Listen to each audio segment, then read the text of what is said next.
رسول اللہ صلی اللہ علیہ وسلم نے ارشاد فرمایا الا ان المرأة خلقت من ضلع وان من اعوجها اعلاها، فرمایا یاد رکھو اللہ نے عورت کو آدم کی پسلی سے بنایا، اور پسلی بھی سب سے اوپر والی پسلی جو سب سے زیادہ ٹیڑھی ہوتی ہے.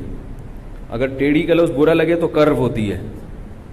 بھائی خواتین سننی ہوئی کیا یہ ہم لوگ شروع کر دیا اس نے بیٹھ کے، تو وہ اس میں کیا ہوتی ہے، وہ تھوڑی سی کرو ہوتی ہے. تو آپ صلی اللہ علیہ وسلم نے فرمایا اس کرو ہونے کے اثرات عورت کی ذات کے اندر آئے ہیں، یہ لازمی آئے. اور یہ خواتین کی برائی کے طور پہ نہیں بیان کیا، اچھائی کے طور پہ بیان کیا. وہ اچھائی کیا ہے؟ آپ نے فرمایا فَإِن ذَهَبْتَ تُقِيمُهَا تُكَسِّرُهَا، اگر تم اس پسلی کو سیدھا کرنے کی کوشش کرو گے تو وہ کبھی سیدھی ہو سکتی ہے پسلی؟ فرمایا وہ ٹوٹ جائے گی. الا وَإِنَّ كَسْرَهَا طَلَاقُهَا، فرمایا اس کا ٹوٹنا کیا ہے؟ طلاق ہو جانا. تو اگر تم یہ چاہو گے کہ تمہاری زوجہ ایک دم تیر کی طرح سیدھی ہو جائے، بالکل سیدھے راستے پہ چلنا، خط مستقیم پہ چلنا شروع کر دے، میری ماں سے محبت کرے اس لیے کہ وہ میری ماں ہے اور میری بیوی کی ساس. بڑے بزرگوں کا ایک مقام ہوتا ہے. آئی بات سمجھ میں؟ آپ نے اپنی بیگم کو سمجھایا دیکھو بزرگوں کا ایک مقام ہوتا ہے، ہماری پرمپرا ہے، خاندانی رسم ہے، تمہیں میری ماں کا احترام کرنا ہے. وہ جواب میں کہے شکریہ. یعنی ہر آدمی یہ چاہتا ہے کہ میں جب بیوی کو نصیحت کروں تو ایسا اچھا سا جواب ملے. کہے شکریہ، آپ نے مجھے بتا دیا کہ میں آپ کی والدہ کا اکرام کروں، شریعت کے حقوق بتا دیے، اگر نہیں بتاتے تو خدا نخواستہ میں جہنم میں چلی جاتی. آپ میرے سرتاج ہیں، آپ کا بہت بہت شکریہ. بہنوں کے کیا حقوق ہیں وہ بھی بتا دیں. آئی بات سمجھنے؟ یعنی ہر آدمی کی چاہت یہ ہوتی ہے کہ بیگم کس طرح کی ہو. ابے بھائی ہوتی ہے کہ نہیں ہوتی؟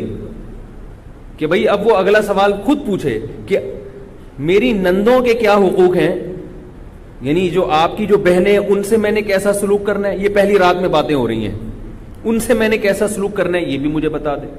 اب آپ اس کو بتا رہے ہیں کہ بھائی دیکھو جب وہ گھر میں آئیں تم ان سے پانی کا پوچھو، چائے کا پوچھو، جتنی دیر وہ بیٹھی رہیں ان کے سامنے ہاتھ باندھ کے ادب احترام کے ساتھ بیٹھو. کہ اصل تو اس گھر کی وہ تھی، وہ تو بیچاری رخصت ہو کے چلی گئی. تو اب تو جب یہ چیز ملتی نہیں ہے آپ نے اپنی ماں کے حقوق بیان کیے تو آگے سے کھرا سا جواب، ہاں صرف ساس ہی کے حقوق ہیں، ساس پر تو بہو کے کوئی ہے ہی نہیں. جواب یہ ملتا ہے بھائی آپ نے کہا میری بہنیں جب گھر آیا کریں تو تمیز سے بات کیا کرو. پہلے ان کو تو تمیز سکھاؤ. یہی جواب ہو نا، پہلے ان کو تو بولو تمیز سے بات کریں، مجھے تمیز بعد میں سکھانا. یہ جو ہے نا ہم نے یہ گنتی ہمیں پڑھانے کی ضرورت نہیں ہے، پھڈا اسٹارٹ وہیں سے. تو اب ہر آدمی کی خواہش کیا ہوتی ہے کہ وہ خود سیدھا ہو یا نہ ہو. یہ بھی ایک عجیب مصیبت ہے، خود بھی یا تو پورا سیدھا چل رہا ہو نا ہر چیز، خود صراط مستقیم پر ہو یا نہ ہو. وہ چاہتا ہے کہ بیوی کیسی ہو، بالکل فٹ فاٹ، ہر چیز میں ایک دم اوکے کی رپورٹ ہو. تو ایسا کریں گے تو بھائی کوئی بھی نہیں آئے گا. یہ ایک ٹرک کے پیچھے لکھا ہوا تھا ایسا کرو گے تو کون آئے گا، تو اس کا مطلب کیا ہے؟ مطلب اچھا لگا ہم کو یہ. تو اسی وجہ سے نبی نے فرمایا کہ نہیں، فرمایا کہ فَإِنِ اسْتَمْتَعْتَ بِهَا، اگر تم اس سے فائدہ اٹھانا چاہتے ہو تو استمتعتها وفيها عوج، اسی ٹیڑھے پن کے ہوتے ہوئے اس سے فائدہ اٹھاؤ، اس کی خامیوں کے ہوتے ہوئے اس سے فائدہ اٹھاؤ. کیونکہ زندگی مسافر خانہ ہے، سارے مزے دنیا میں نہیں ملتے. فرمایا اگر اس کو مکمل سیدھا کرنے کی کوشش کی تو طلاق ہوگی، اس کے علاوہ کچھ بھی نہیں ہوگا. اور یہ بھی نبی صلی اللہ علیہ وسلم نے فرمایا یغلبن الکریم ولا یغلب علیہن الا اللئیم، عزت دار آدمی، شریف آدمی بیوی سے تھوڑا سا دبا رہتا ہے. بہت اہم بات ہے، اس کو سن لیں. عزت دار آدمی اس کی بیوی اس پر بولو بھائی حاوی رہتی ہے کچھ نہ کچھ. ولا یغلب علیہن الا اللئیم، اور عورت پہ پورا کنٹرول سوائے کمینے آدمی کے کسی کا نہیں ہوتا. کیسے عجیب الفاظ، صحیح حدیث ہے. کیوں؟ مکمل قابو میں پانے کے لیے آپ کو بہت زیادہ بد اخلاق بننا پڑے گا. بھائی بیوی پہ آپ کا مکمل کنٹرول ہو جائے نا، ایک دم ریموٹ کنٹرول کی طرح آپ اس کو بھائی امی کو سلام کرو، السلام علیکم، بہن کی خدمت کرو، جی چائے پیش کرو، جا رہی ہوں. یہ تو ریموٹ کنٹرول والا حساب ہو گیا نا. اس کا مطلب ہے آپ اتنے چنگیز خان کی اولاد میں ہو آپ، کیونکہ آپ نے اس کو سیدھا کیا ہے تو بہت کچھ آپ نے اس کا توڑا پھوڑا ہوگا آپ نے اس کو.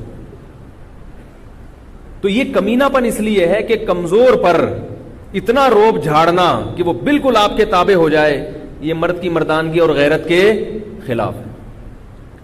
طاقتور آدمی کبھی کمزور پہ روب نہیں جھاڑتا، وہ ہمیشہ اپنے جیسے سے لڑتا ہے. ہمارے ایک رشتے دار تھے، بڑی پیاری بات کرتے تھے، کہتے میرا جب بھی پھٹا ہوا ہے نا اپنے آفیسر سے ہوا ہے، کبھی ماتحت سے نہیں ہوا. ماتحت کی غلطیوں سے کیا کرتا ہوں یار، بولو گے تو بھائی بات آگے چلے گی اللہ کی. ماتحت کی غلطیوں کو کیا کرتا ہوں درگزر، کیونکہ تو میرے کنٹرول میں ہے نا. ان کو تو میں تھپڑ لگا دوں انتقام نہیں لے سکتے، ان کو میں جاب سے نکال دوں احتجاج نہیں کر سکتے. ان کی غلطیاں معاف کرنے کا کیا ہے مزہ ہے، ان کی غلطیاں معاف کرنے میں مزہ ہے. انتقام لے سکتے ہیں مگر چھوڑو یار، جانے دو، چلتا ہے.